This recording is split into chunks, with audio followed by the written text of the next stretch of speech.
Good morning, good evening, good afternoon, whatever it is, wherever you're at. Welcome back to Continuous and Never Ending Improvement, and welcome to our new humble abode here at Samantha's Casa. But yeah, joined as always by Samantha White and Jalen Phillips, and I'm Jake Shortfager. Like, comment, subscribe, share with a friend, all that good stuff for us. Help us get this message out there to people. But yeah, today we're going to talk about just quick overview of planning, plans changing, kind of going with the flow there as things change. But with that, I'm going to pass it to Mr. Jalen and talk about a pretty epic NBA trade that just happened. So the news heard all over the earth. How about that? But for our viewers, for the ones who don't know, Luka Doncic, the Don, traded to I almost said the New Orleans Pelicans, but traded to the Los Angeles Lakers. Backstory: Luka, he was Dallas's main guy, their superstar, the guy that they were essentially pouring into, expecting to be there till he retires. And overnight, he got shipped all the way to Los Angeles for Anthony Davis and another individual, Max Christie. But yeah, figured that'd be a great segue into just the change, you know what I'm saying, and just what that looks like. Yeah. I mean, I think initially, even just seeing him in the press and having to answer questions, it's so evident in his body language how difficult this can actually be. One other piece of information about this was that he bought a house for $15 million and spent the past year renovating it. And he just closed and finished on everything right before this trade. So it's kind of the whole old saying, like, when we make plans, God laughs. Yeah. But I think a lot of times it can be really easy to start placing blame or just being frustrated with individuals or external things, and it's really easy to do, and it's a lot easier said to not do. So I guess, what experience do you have with this? Is that something that you've done in the past where a plan didn't go your way and you're saying it's this person's fault and this person's fault, and how do you battle that or get out of that headspace, I guess? Yeah, I mean, I know that's definitely been a component of my past. I can't really think of one specific time, but the reason I know it has been is just because I never really took accountability and responsibility for things going the way they did in my life. And yeah, I mean, that's just a big difference from where I'm at today. Is I always try to look at my part in every situation, because that's the only thing that I can control is my response to the situation at hand and my reaction to it, not so much what caused it.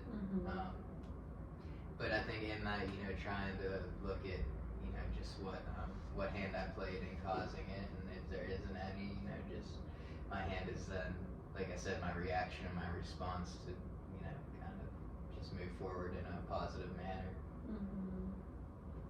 I think accountability is a huge aspect of it. Looking back, I think that's the biggest thing. I didn't take accountability for it, and the thing that comes to mind for me is essentially just staying or leaving, and staying essentially in Pittsburgh or going to a whole new city to try to make something different shake. And looking back at it, it was I was I just need to change my environment. I got to change what's around me because I'm working. You know what I'm saying? And it's wherever you go, there you are. And it's funny to say that because it's so true. Just switching didn't solve all my problems. You know what I'm saying? There might have been a temporary, hey, yeah, you know what I'm saying? But at the same time, the plan still didn't go as I planned it. Even when I reworked the plan. So wasn't until after that initial change where I realized yo, it's probably me. You know what I'm saying? I'm probably in this, because the whole adage, if you're pointing the finger, you always got three pointing back at you, and that's just so true. Yeah. I feel it's easy to do without even realizing. I think sometimes I can almost self-deprecate. Like if something doesn't go my way, I'm like, oh, this is all my fault. I shouldn't have did this. But then I'll find myself saying, I shouldn't have trusted this person, or like, and somehow I'm just like saying it in a way that doesn't seem like I'm placing blame, but I am. Like, because I'm like, it's my fault for trusting that person, but I'm like, what if it had nothing to even do with that person to begin with? And I mean, I'm sure with the Luka example, like, I've heard him say things like, oh, I was completely blindsided, I had no idea, and playing this, like, who really knows, but I mean, he could have had multiple meetings one-on-one with someone that was like, we need to see X, Y, and Z, we have these expectations from you, and they weren't met, and he's like, I was blindsided, and it's almost like we act like when something happens, like, I had no clue, everyone was against me, like, and it's just a crazy response. That's what, it's so easy to jump to that, though, in the flesh. Yeah, it really is. I mean, that just kind of opened my mind to, never really thought of this before, but I mean, we can be blindsided simply in that manner just because our awareness is our responsibility. You know what I mean? And if, you know, I think it just goes back to taking accountability. Not saying this happened with, you know, Luka or anything. I don't know the ins and the outs of it. I'm no NBA expert by any means, but, you know, just, I know in my past, like, oh, that's why I didn't expect this to happen, just because I've remained ignorant to, you know, the things that I wasn't doing or didn't think I had to do and could skate by. And yeah, I mean, especially I'm sure in his case, you know, 25, being as good of a player as he is, it's pretty unexpected, you know, but I know from my own experience, you know, that can enable us in a way, you know, to maybe not meet certain criteria, like, oh, they're not gonna, you know, they won't do that, you know, I'm freaking Luka Doncic, you know what I mean? MVP. You know, I'm 25, why would they have no reason to trade me away now? But, you know, whatever the situation was, maybe he just wasn't expecting, as I know I do sometimes, someone to be bold and make a move like that, you know what I mean? When it's, sometimes, you know, it's that, just the boldness of it, and like I said, our awareness is our responsibility, and we can be blindsided if we don't take accountability for our awareness. Yeah. That's so funny because it makes me think of, shout out Kelsey Ballerini, but she has a song called Blindsided, and the chorus, like the main verse is like, were you blindsided or were you just blind? And like that's just so true, because I think that's probably most blindsided moments where like, no, all the signs were there. You just weren't paying attention to them, which is crazy. Yeah, absolutely. I mean, it makes me think of, you know, football offensive line too. Like, you know, I mean, the quarterback has to have that awareness. He knows that protection's there, but he also knows protection can break down. You know what I mean? You have to be, and some quarterbacks are better being able to maneuver in the pocket. And, you know, not get blindsided and step out and create and make things happen. But, I mean, yeah, I think that's a real blindsided. But again, when you boil it down to why did you get blindsided, you know, like you were saying, like, I just trusted the protection would hold up, you know what I mean? You didn't take the look, or you know what I mean? You didn't feel the pressure coming, you know? And so yeah, again, it's kind of our responsibility. Like that protection has a job to do, and it'll do it, but we also have a responsibility. Like I said, that's kind of a recurring word I guess I'm using, but just to be aware and to feel that pressure, and to, like we were saying, do, you know, the XYZ that's expected of us, you know, when things don't go according to plan as we planned them. They always talk about Tom Brady and just how he was so good at just really maneuvering in the pocket, you know what I'm saying? And it's, as a quarterback, you know, getting paid that big money, it's sometimes easy. I ain't never been a quarterback paid that big money, but what I'm saying is I feel like it could be easy to be like, we just need a new left tackle. You know what I'm saying? Because I just keep getting, you know, sacked on the back, XYZ, but what are you actually doing in the pocket? Are you holding the ball too long? It's like, it's just the life we live, you know what I'm saying? Not even just the football aspect, basketball, but there's so much that goes into it to where you just got to focus on your part and just make sure you're superb in everything that you're doing, and that's how things obviously come along and come align is what I'm trying to say. Yeah. Oh, good. I mean, I was just thinking that just kind of made me think, I think we can ask why and initially blame like a left tackle or like why did I trust this person, but it's like that's the whole thing of ask why again. Like why did I feel the need to have to trust somebody to execute this? Well, because I don't feel strong enough in this area, or I've been avoiding, growing my weakness on this, so I needed them to complete everything, or like, I don't know, just like dig deeper. Like we can be aware on the surface, but there's layers underneath it. Yeah, absolutely. And I think that just goes into to like having a team, building a strong team. But what came to mind when you mentioned Tom Brady was just, he obviously wasn't the most athletic quarterback, and it just made me think of, we were talking about Easy Does It in some of my groups recently, and sometimes, knowing your limitations and like, in terms of, again, a quarterback, like sometimes the best thing you can do is take the sack. But what do? Like to minimize the power of the hit, you just go down, so like how many times did you really hit, or did you just like, surrender to, okay, this is, this play's broken, let me live to fight another day, live to run another play, and kind of just accept it and move forward, rather than the why, and then the blame and the finger pointing, because, take the sack and move forward, run the next play. It's so funny you say that, because I don't know football much at all, but like going to the Steelers game and just watching some on the TV this season, I saw so many times quarterbacks doing that. It almost looks like they do like a slide tackle like in soccer with the ball, and I'm just like, God, you're not committed at all, just run straight through. And I get they're trying to like stay healthy or like finish the game even, but it's like it just looks like fear. That's all it looks like outside looking in, and I'm sure there's a bigger rationale, but yeah, it's funny.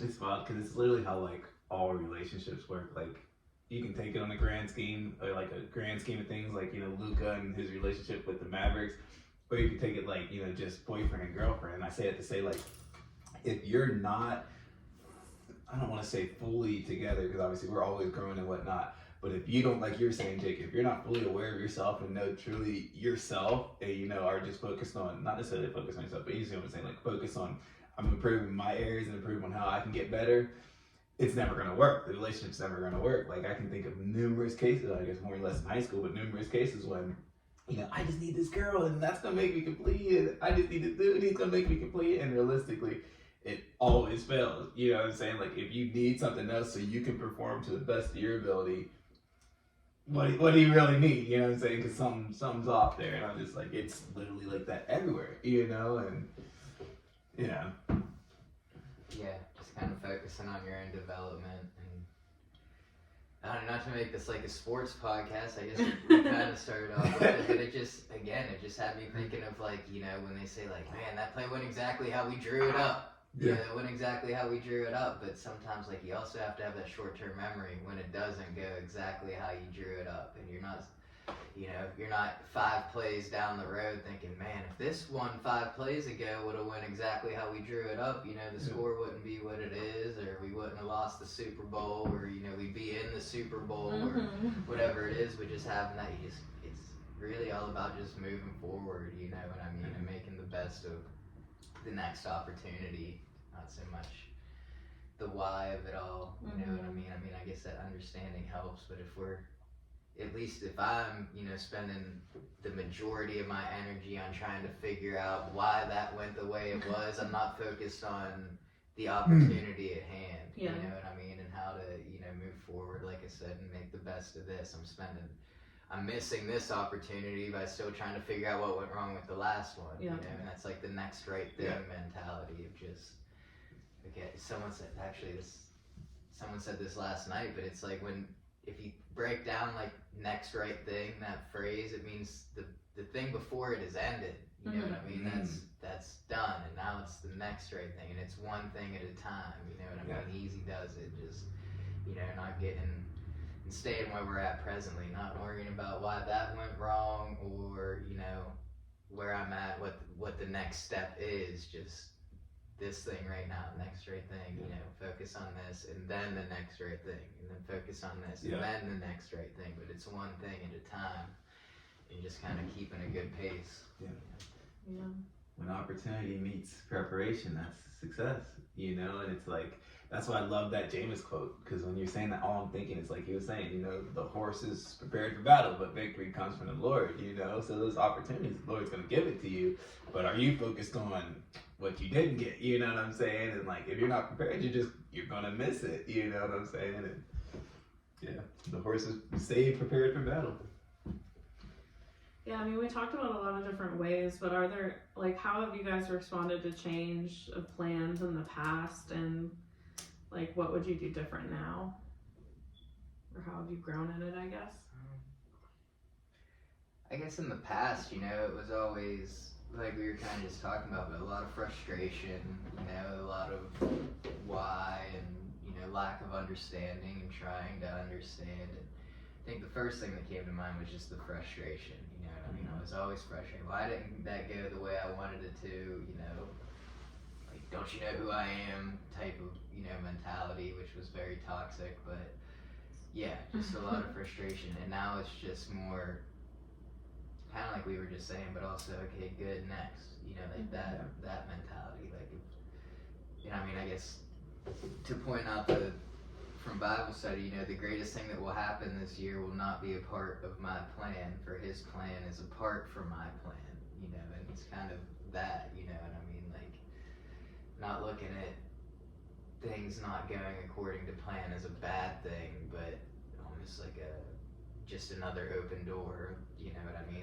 An invitation to create, you know what I mean? And what's next, rather than kind of like I shared earlier too, not on the podcast, but, you know, in Bible study, of just, you know, am I clinging so tightly to the things in the way I want them to work out, the things I want and how I want them to work out, or am I keeping an open mind, keeping my eyes open, keeping my head on a swivel, and, you know, just looking for the next best thing, and really being led by the Spirit, not so much trying to be just boxed into my ideas and my ways and my will. Yeah, that's, yeah, I'd say the same. Like, frustration back then, and like, I don't know, I just yeah, frustration, and just more or less spending most of my time trying to understand why and what, and is this necessary, and like, just, yeah, you know. And I guess nowadays it is just like you're saying, it's like, I really do believe everything happens for a reason, you know, including change. And when it happens now, I really just use it as a sense of like, okay, what can I control? You know, where can I get better? Because obviously, you know, being frustrated back then, I'm not gonna lie, it's still, when change happens that I'm not expecting, you guys know it, but I still have those, I still get a little frustrated. But back then it was, I get frustrated, let me figure out why, let me do what I gotta do to not get frustrated. But this time around, it's, I get frustrated, okay, why am I frustrated? What do I need to do to essentially not be frustrated? But where do I need to grow to, like, not be frustrated? You know what I'm saying? And like, I enjoy change now, because that's something I've been praying daily, is just like seek out my heart and like circumcise it, you know, and just cut off the stuff, excuse my language, but cut off the stuff, again, excuse my language, that isn't necessary. You know what I really want to say. But no, I say that to say, it can get challenging. Obviously, it can get really, really challenging, and I just know, like, if I'm mad about something, it's not from the Spirit, it's flesh. And if it's from the flesh, you know, all things from the flesh lead to death, you know. So it's just like I don't know the freaking word I'm looking for, reconfirming that I got stuff I need to work on. You know what I'm saying? I got stuff I need to grow. So I invite change, but don't invite as much as I should.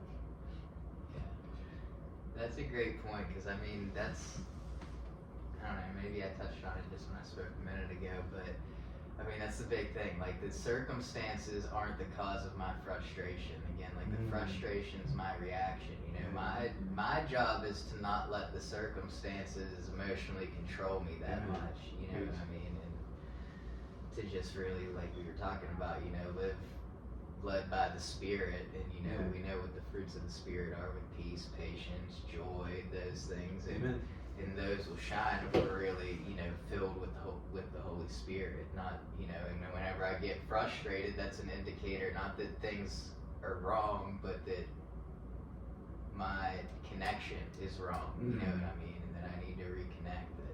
That you know what I mean? It's just a sign of I'm living in my sinful nature, not enjoying the fruits of the spirit as much. I think I guess I never have like said this fully out loud until I asked the question, but like my response is different. I think I like when change happens and I'm not expecting or wanting, I go into a state of like denial. Like I kind of like suppress it or like compartmentalize or just like, I don't actually accept it, and I just like, I'm like, yeah, whatever. And I think like in terms of changing, I still do that, but it's just trying to be more present. I think the amount of time I'll stay in denial has shortened, just because, as we get older, I'm like, life's too short, like, let's be honest, like, it is what it is, you can't salvage it, it's time to move forward and look at what's next. But yeah, I mean, it's like an interesting response now that I'm thinking about it, but it's definitely something I do. And I think being aware of it is something I just more recently have found out, which is in itself like first step and the most helpful thing. But I think that's why I procrastinate so much, because I'll be like, that didn't happen. And like I'm like, I needed to like address this a week ago, but I didn't want to accept that this happened. And yeah, it's crazy. Yeah, that's a great point too, because I mean, in the big book, I mean, I think everybody knows by now I'm an alcoholic, but I'm Jake, I'm an alcoholic. But yeah, in the big book, there's a page, and it's a very predominant page for almost everybody that's in recovery, but it's page 417. It talks about acceptance is the answer to everything. And it makes me think, the reason I bring that up is it ties into the serenity prayer, which is also a staple in my life now. But God grant me the serenity to accept the things I cannot change.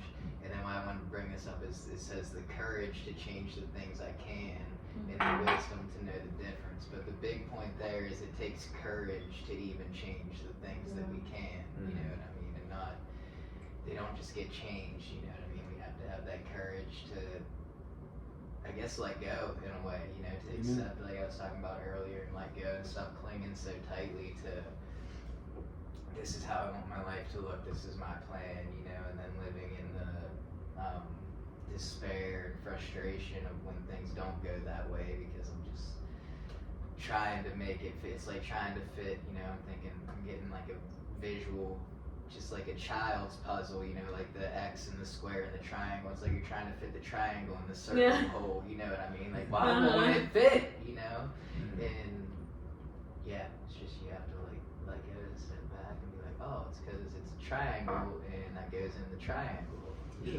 Yeah. It's funny, it just even is like the little things we procrastinate, I can do on such a big scale, but it's like you procrastinate, like calling people and companies and setting things up is like the worst thing in the world to do. So you're like, oh, I'll do that tomorrow, I'll wash the dishes tomorrow, and then you do it and you're like, that was so easy, I should have just did it yesterday. But it's like, I mean, I could live in denial about like the biggest life change, because I think I still have the power to like get that back or reverse it, which to your point, it's like, no, you gotta have the courage to move forward from it and let it go.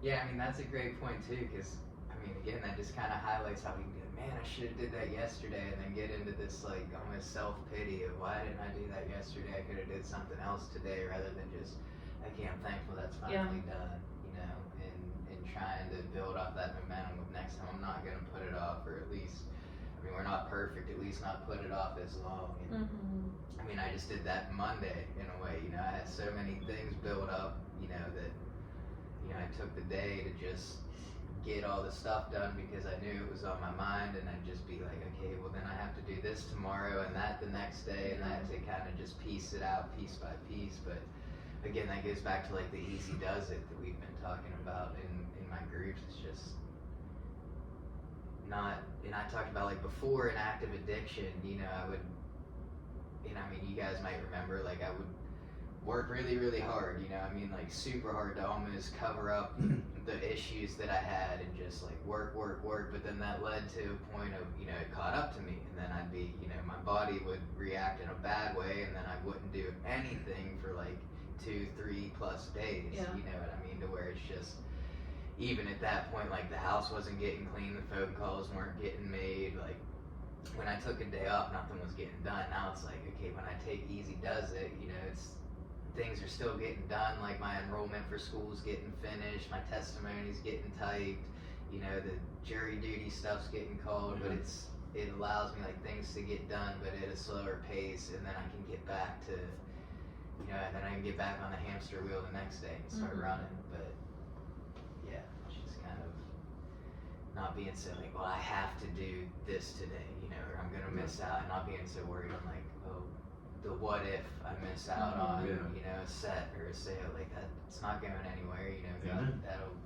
if I'm meant to have it, it'll come the next day, you know, or the next day or the next day, but this is stuff that's been building up, and I gotta get it off my plate, you know, I gotta do the dishes. Yeah, and that kind of leads me into like just the solutions aspect of like how can we think more positive, or let go when our plans change, because it is something that's easier said than done, and I think we all have, you know, that initial reaction of a freak out or crash out, but how can we shift that? What ways have worked for you guys? Worked or working on? Working on, work in progress. For me, honestly, it's just like what I'm realizing in just our conversations, just might sound a little far-fetched, but just essentially my relationship with God, right, and the Creator, because I catch myself, like, when I'm in those ruts, I catch myself, well, I ask myself, why am I in this rut? Like, why can't I just flip the switch and realize, like, I'm in a rut? And it's mainly because, like, I think about, oh, I did this, and like we're saying, we're just focused on the past, you know what I'm saying? I'm like, oh, I did that, and that's all they think of me, yada, yada, and I'm focused on worldly things, you know what I'm saying? And I say it to say, if my relationship was where it needed to be with our Creator, and like I truly like held that at the top of everything, like hallowed be His name, you know, like it's the top of everything, then I wouldn't be focused on that. All I would be focused on is pleasing Him, which is loving your neighbor, you know what I'm saying? And there's not much loving my neighbor when I'm in those ruts, you know what I'm saying? I'm just trying to just really not talking honestly because I'm in my head, but that's the biggest thing for me, is just like realizing though that, and you keep saying it all the time, but like it's never that deep, you know, it is never that deep. It's only over when He says it's over, you know. It's a hard revelation to come to though. I'm not gonna sit here and lie. 28 years old, still working to come to that revelation, but I'm working on it. Nothing worth it's easy. Amen. Amen. Preach. Yeah, I mean, it sounds like surrender, which is what I was thinking, but I think the solution would be like taking a personal inventory, you know, at least is kind of what I do, and take a step back and not focus so much on like why did that plan change, why did, you know, this go that way, but kind of look at personally, why was that my plan in the first place, you know what I mean? Like, was it because I wanted X amount of dollars, or was it because I wanted a certain status or a certain car, and like, again, things of this world, or is it, like you said, it's not that serious, you know what I mean? All I have to do today is, you know, seek God and seek His kingdom, and everything else will work itself out. So if it's not working itself out, am I really seeking, you know, His will? And that's another thing, you know, in recovery, but it says like, pray only for knowledge of His will and the power to carry that out. Knowledge of His will for me and the power to carry that out. You know, I mean, that's huge. A lot of times they don't go the way I can, because I think we forget too, like sometimes a closed door can be a blessing, and I can't see beyond that, you know what I mean? I can only see, like, again, what my plan was, but sometimes I have to be thankful that that plan didn't go the way it was, that I wanted it to, because it would have led to death, you know, or my destruction, or despair, or frustration, you know, and I can't see that. I just, like, I dress it up with the window dressing and make it look as good as possible while I'm planning it, and then, you know, I don't see the other side of it, but sometimes that gets closed. Not even sometimes, like that door gets closed for a reason every time, you know what I mean? And a lot of times it's not because I did something wrong, it's because that was the wrong door to go through, you know what I mean? So yeah, I mean it's definitely easier said than done, but I think practice makes perfect. I think the more you make it a habit, and the more you try to be led by the Spirit, the more that you just have the fruits of the Spirit and kind of are able to look at it as okay, good next. Thanks for closing that door. And I think pointing out too, like we're not rebuked. And Furtick said like we're not rebuked for complaining, but blessed for continuing. So I mean that doesn't necessarily mean like well then I'm gonna kick the door down and continue through it. But that means I'm just not gonna stop moving, but I'm gonna actually open up to the rest of the hallway and see which next door is open. Like that door is closed, that door is locked. Okay, there's a whole hallway full of doors here that I can kind of go on and look at. But yeah, kind of like I shared earlier, not staying so clung to, or even like tunnel vision, just having tunnel vision on that one door, that one plan, to where it's, I'm just trying, like I said, just beat the door down, but I'd use my peripheral vision and decide that, oh yeah, there's more hallway here that I can go down. And again, easy does it, It doesn't mean that the door's within reach, even sometimes you gotta kind of take a step and yeah, I don't know if that made any sense actually, but yeah. Yeah, I think it was kind of making me think like also just setting goals, and not the kind of goals that we think of. Like it's so easy to set goals of like sets and sales goals, but even beyond that, like writing a to-do list of all these little tasks you have to do, but like actual personal development goals. Now that I have more time in the morning, I was thinking the other day, like I'd like to set a goal and start small so I can achieve it and build upon it, of like try to like journal in the morning on like gratitude, like just one day this week. And then next week maybe like call someone I might not have spoken to lately and just touch base and give them gratitude, and just little things, like little goals like that, to kind of just be more present and be in a more like a better space of gratitude and being intentional with the time spent. I think it creates like balance, because we will have like our frustrated moments and then our moments where we handle things with more grace. But if you have ways like that to ground yourself, I think it helps balance it out. Oh yeah, 1,000%. 1,000%. Like something, you guys know I'm on my routine and whatnot, and like that's something that like it always helps me when I like go through ruts, and like really just self-worth ruts, right? When I'm like self-pity this, self-pity that, etc. But I say to say, just like completing my morning little routine that I do, at the end of it, there's just like a jolt of dopamine, like, okay, I got this, you know what I'm saying? Like I was able to still do that and like still get it all out and pretty much still work. I'm good, you know what I'm saying? It just helps build myself back, and it's like just that routine thing. It's like it's just almost like a routine check. And it's funny you say journaling, because I wanted to start adding just more affirmations. I don't think I do enough affirmations, like personal affirmations, right? But we'll get there when we get there. We'll get there actually by next week. We'll put a date on it. We'll ask you about Yeah, I think too, something that just came to mind for me was, another quote that came from my devotional, but actually with the Super Bowl coming up, it was actually Vince Lombardi that said it, but he said, fatigue makes cowards of us all. And I bring that up because I think sometimes, we're so stuck on the plan that we're afraid to take rest. You know what I mean? Like we become fearful to take a day of rest, or to, not do this routine or that thing. And I bring that up too because you brought up to-do lists, which I've actually been making recently on my iPhone, and I just realized that, you know what I mean, if I get like a third of it done, that's good enough for that day. Like it's not like I've stressed so hard about everything on it that I didn't check anything of it off. I can keep that on the to-do list for tomorrow. If I consistently do some things on that to-do list, like there'll be another day to do it, like we were talking about at the beginning, live to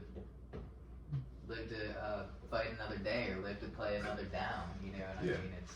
It doesn't all have to get done right now today, but as long as I'm staying consistent and doing something, and not just getting caught up in the cycle of that was a little bit of the topic last night, was just, you know what I mean, like I was talking about earlier, with just work to where it's then super, just the extremes of one or the other. Extremely working to where then you're extremely, your body's extremely sick that you don't do anything, or you're working at a pace and not outpacing the day, you know what I mean? You're just, for example, Monday, you know, when I needed to take a break, I took a break. I didn't sit there until it was all done.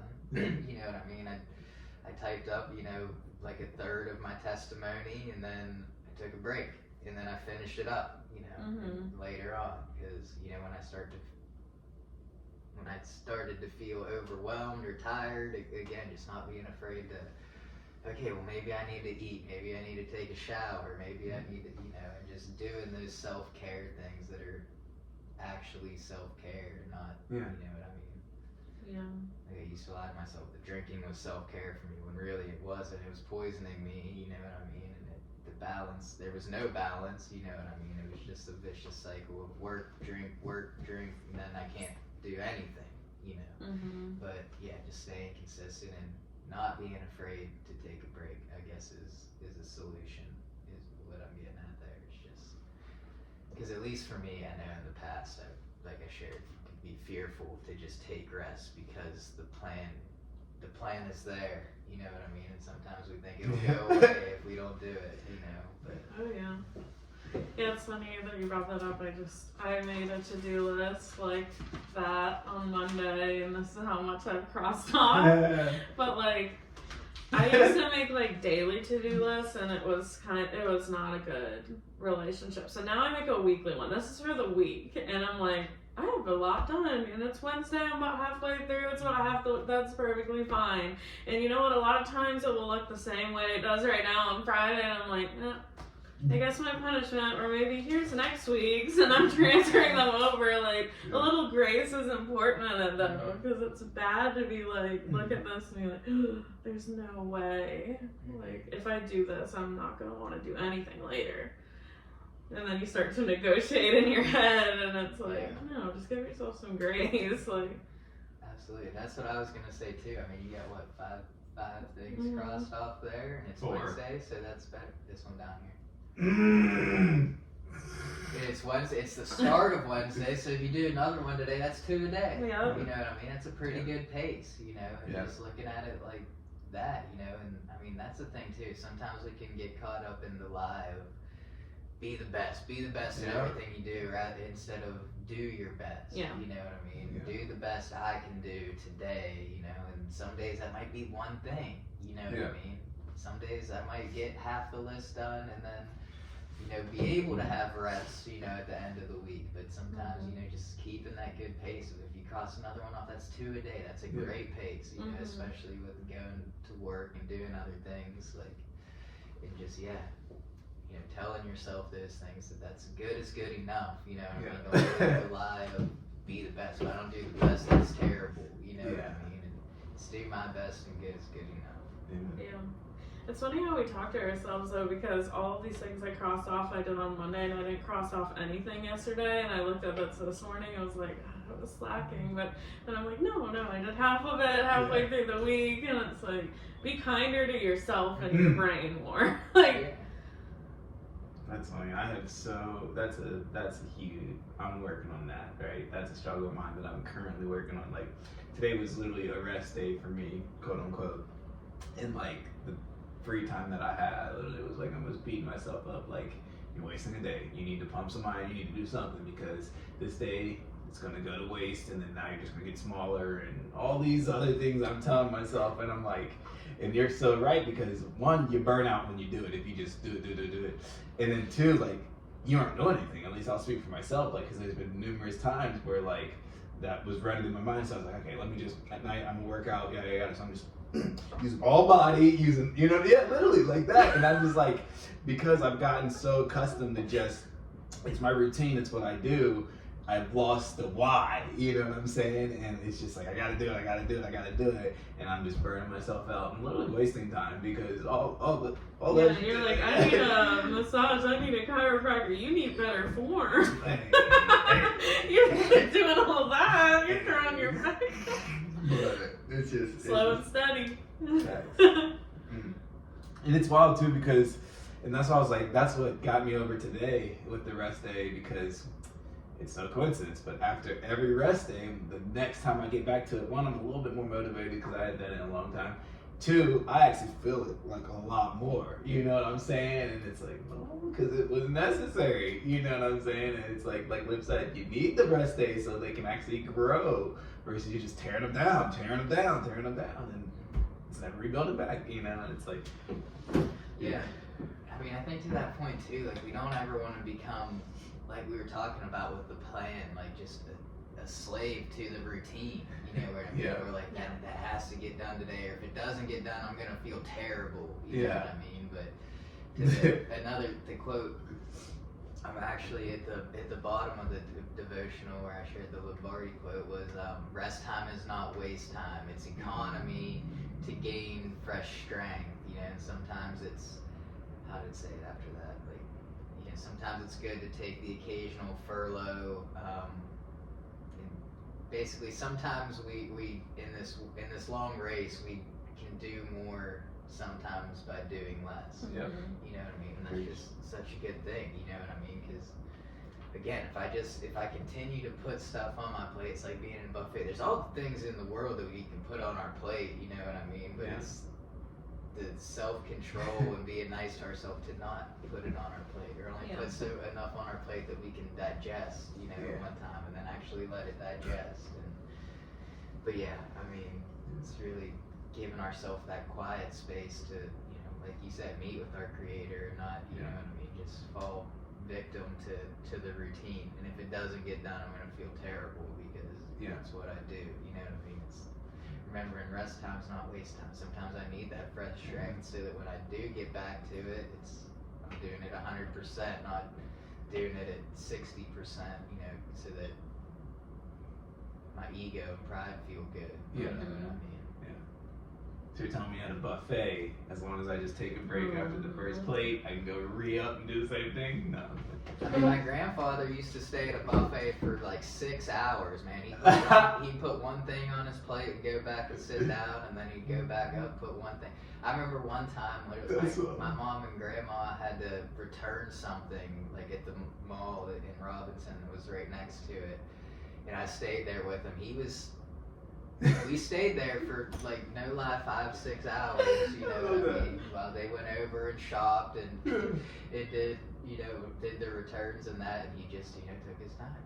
Went up, got one thing, because that's how he did it. He never overloaded his plate. And I mean, it's food, but I mean, that's just a method for life, you know. He didn't, he went back, and when he was full, he was full. But I mean, he stayed there as long as he needed to get full, you know, and just. Love that. If other people needed to do their thing, he let them do their thing. But he said, this is what I'm doing. It's so crazy too, though, just to come out full circle, like just the importance of rest time, like, and just giving it a minute, because something I like to eat, you know that, but it's like, once I pound, for lack of better terms, I'm ready to keep pounding, and like, I don't know that I'm really actually full, because I'm still in eating mode, and like, something I found out, you know, if you literally take 30 minutes, 20 to 30 minutes after your first initial meal, it's already been in that 20 minutes, you're not gonna be hungry because your body actually will understand, like, yo bro, you're full. But like, yeah, that's why I love a good buffet. Love a good buffet. Eat till I sleep there, baby. Yeah, just put as much on your plate as you can handle. See, the problem is, like, I gotta separate my dinners from my desserts. I gotta get cookies. So what am I gonna do with the cookies? Put them on my dinner plate? I can't do all that. Put them in your purse. Ooh, love that. My Birkin bag. Your satchel. My satchel Birkin bag. Your pockets. My pocket Birkin bag. Okay. So yeah, what else we got? Any other questions or tips, solutions? Question. Happy Black History Month. Who is the first black president? Barack Obama. Yup. Yup. I thought you were gonna do a hard question. I was like, oh no. Not for the first one. Question: who is the first black snowboarder to win gold at the X Games, and how old was he? I know he was young, like He's 20. I just said it yesterday because it just happened. Is it 20? He is 20. Was 20, I don't remember the name. Me neither. Nigel. No, it was Zeb. Now I can't remember his last name, but it was Zeb. Zeb, the 20-year-old. Yeah, that's epic. Hey Zeb, we'll he shout did some out. crazy stuff too. Look up his highlights, man. He was getting down. Yeah. Hey, yeah, I'm going to check him out. You man. I know it's not Zeb Jackson. That was a Michigan basketball player. Ooh. Go blue. But yeah, I mean, in that, you know, don't. I guess the positive thing is, you know, don't cling so tightly to your plan. Know that, you know, the Lord has a plan, and, you know, let go, be led by the Spirit, give yourself some grace, and Can I say one thing stay on that? positive. Yeah. Michigan, when they unfortunately Hurry up, just don't let 'em. yeah, don't let me.